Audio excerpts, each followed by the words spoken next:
బెజవాడ కనకదుర్గమ్మ తల్లి ఇంద్రకీలాద్రి మీద వెలిసినటువంటి ఆ దుర్గమ్మ తల్లి మరి రిక్షాలో చక్కగా ఒక సినిమాకి వెళ్ళింది అనేటటువంటి కథనం ఉంది. ఇది వినడానికి హాస్యాస్పదంగా ఉన్న ఇది వాస్తవంగా జరిగినటువంటి సంఘటన. ఇది మన వీడియోలో కొన్ని 2 సంవత్సరాల క్రితం మనం ఈ అమ్మవారు వెళ్ళినటువంటి ఆ స్టోరీ మనం చెప్పడం జరిగింది. నేనే చెప్పాను శ్రీ విద్యా డివోషనల్ ఛానల్లో. మరి అది చూసిన తర్వాత మన బ్రదర్ నండూరు శ్రీనివాస్ గారు చక్కగా ఆ రిక్షా స్టోరీ బొమ్మ వేసి చక్కగా చెప్పారనమాట. కాబట్టి ఎవరు చెప్పినా మన మన బ్రదరే కాబట్టి ఈ యొక్క అమ్మవారి యొక్క నిజంగా వెళ్ళినటువంటి ఆ చరిత్రని మనం తెలుసుకోవాలి. ఎందుకంటే మేమంతా విజయవాడ వాసులు, రాజమండ్రి నుంచి ఇంకా మేమంతా కూడా మరి బెజవాడ కొండ మీద మా గురువు గారు దత్తాత్రేయ శర్మ గారి దగ్గరే ట్రైనింగ్ అయినటువంటి వాళ్ళం. ఇప్పుడు ఉన్నటువంటి ఉమాకాంత శర్మ కానీ, శంకర్ శాండిల్య కానీ అక్కడ బెజవాడ దేవస్థానంలో వాళ్ళంతా మేమంతా కలిసి పెరిగినటువంటి వాళ్ళం. సరే, ఇప్పుడు ఆ కథ ఏమిటండి అంటే అక్కడ కొత్త గుళ్ళు అని ఉంటాయన్నమాట బెజవాడ కొండ కింద. ఆ యొక్క బ్రాహ్మణ వీధిలో కొంచెం ముందుకు వెళ్తే అక్కడ ఏం జరిగింది, ఆ అమ్మవారు మెట్ల మీద నుంచి దిగింది. మెట్ల మీద నుంచి దిగి రిక్షా వాళ్ళని పిలిచి రిక్షా ఎక్కింది. పట్టు వస్త్రాలతో ఎవరో ముత్తైదువా అనుకున్నాడు. వెళ్ళిన తర్వాత గుడి దగ్గరికి వెళ్ళిన తర్వాత చెల్లి అని పిలుస్తుంది. అప్పుడు కొత్త గుళ్ళు అమ్మవారు ఇద్దరు ఎక్కారు. మొత్తం ముగ్గురు కలిసి మరి విజయవాడలో ఏలూరు రోడ్లో ఉన్నటువంటి ఒక సినిమా థియేటర్కి వెళ్ళారు. సినిమా థియేటర్కి వెళ్ళి చక్కగా అప్పుడు మనకి మాదాల రంగారావు గారు తీసినటువంటి జనక జనారే అనేటటువంటి ఒక పాట ఒకటి ఉండేది. ఆ పాట చాలా ఫేమస్. డప్పులతో వాయిద్యాలతో అమ్మవారికి వేస్తే ఒక ఊపు వస్తుంది కాబట్టి అమ్మవారికి ఇష్టమైనటువంటి అమ్మవారి మంగళ వాయిద్యాల పాటలు బాగుంటాయి కాబట్టి అమ్మవారికి ఇష్టం అవి. మరి అమ్మవారు విజయవాడ కనకదుర్గమ్మ దేవస్థానంలో ఉన్నటువంటి అమ్మవారు అష్టాదశ శక్తిపీఠాలకి కూడా సమష్టి రూపమైన మాయాపీఠం అది బెజవాడ.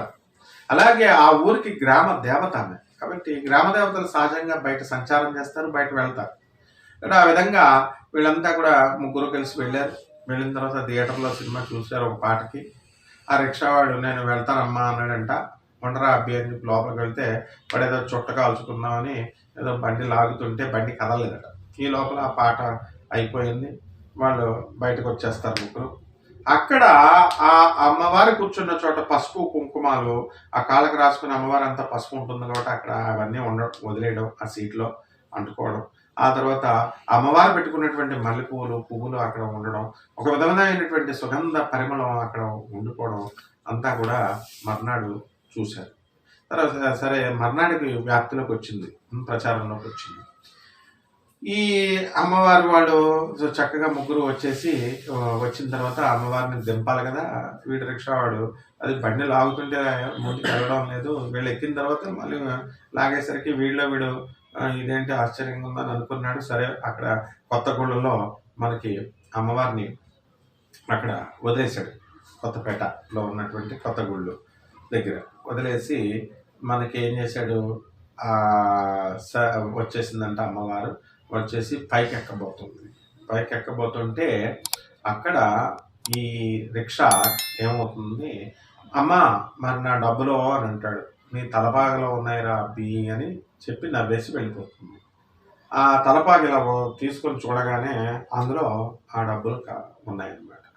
అది చూసిన తర్వాత వాడికి 3 రోజులు జ్వరం వచ్చేసింది. ఆ దరిదాపుల్లో కూడా వెళ్ళలేదు. ఇది విజయవాడ నగరంలో ప్రతి ఒక్కరికి మర్నాడు ఇలా అమ్మవారి సినిమాకి వెళ్ళినట్టు ఈ వీడెళ్ళి మిగతా వాళ్ళు తిన్నగా ఉండడుగా చెప్తాడు కదా ఆ జ్వరంతో. అలా ఆ సినిమా థియేటర్లో చూడడము, ఆ పసుపు కుంకుమాలు, ఆ పువ్వులు ఇవన్నీ కూడా ఉండడం, ఇవన్నీ కూడా విజయవాడ కనకదుర్గమ్మ తల్లి యొక్క లీల ఈ విధంగా జరిగిందని చెప్పి ఊరంతా కూడా గుర్తుని మర్నాడే వచ్చేసింది.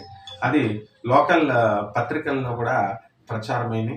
మరి ఇవన్నీ కూడా నగ్న సత్యాలు అనమాట. అందువలన అమ్మవారు ముగ్గురమ్మల మూలపటమ్మ ఆమె కనబడి మనకి ఎప్పుడు కూడా నిత్యం మన మధ్య సంచారం చేస్తూ ఉంటుందన్నమాట. ఈ విధంగా అనేకమైనటువంటి అమ్మవారు